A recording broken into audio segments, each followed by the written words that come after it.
ಮೇಲೆ ಇಸ್ರೇಲ್ ದಾಳಿ, ದುಬೈನಲ್ಲಿ ಸ್ಫೋಟದ ಸದ್ದು, ಬೆಚ್ಚಿದ ಜನ. ಹೌದು, ಈದ್ ಉಲ್ ಫಿತ್ರ್ ಆಚರಣೆ ಹೊತ್ತಿನಲ್ಲಿ ಮಸೀದಿಗಳಿಂದ ದಿನದ ಮೊದಲ ಪ್ರಾರ್ಥನೆ ಆರಂಭವಾಗುತ್ತಿದ್ದಂತೆ ದುಬೈ ನಗರದ ಮೇಲೆ ಇರಾನ್ ಗುಂಡಿನ ದಾಳಿ ನಡೆಸಿದ್ದು, ಇದನ್ನು ಅಲ್ಲಿನ ವಾಯು ರಕ್ಷಣಾ ವ್ಯವಸ್ಥೆಯು ತಡೆದಿದೆ.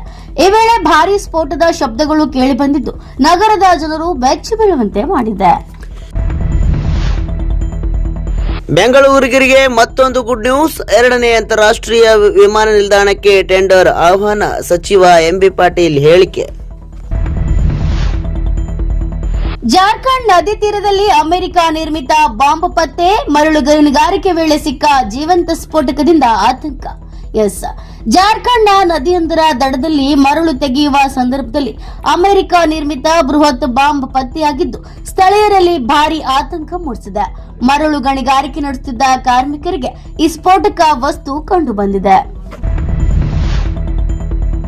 ಕಚೇರಿಯಲ್ಲೇ ಸಮಾಜ ಕಲ್ಯಾಣ ಇಲಾಖೆ ಅಧಿಕಾರಿ ಆತ್ಮಹತ್ಯೆ. ತುಮಕೂರು ಜಿಲ್ಲೆ ಪಾವಗಡ ಪಟ್ಟಣದಲ್ಲಿ ಸಮಾಜ ಕಲ್ಯಾಣ ಇಲಾಖೆಯ ಸಹಾಯಕ ನಿರ್ದೇಶಕ ಮಲ್ಲಿಕಾರ್ಜುನ್ ಕಚೇರಿಯಲ್ಲೇ ವಿಡಿಯೋ ಮಾಡಿಟ್ಟು ಆತ್ಮಹತ್ಯೆನ ಮಾಡಿಕೊಂಡಿದ್ದಾರೆ. ಹಾರ್ಮುಜ್ ಜಲಸಂಧಿ ನಮಗ್ ಬೇಕಿಲ್ಲ, ನೀವೇ ರಕ್ಷಿಸಿಕೊಳ್ಳಿ. ಮಿತ್ರ ರಾಷ್ಟ್ರಗಳಿಗೆ ಟ್ರಂಪ್ ಖಡಕ್ ಎಚ್ಚರಿಕೆ.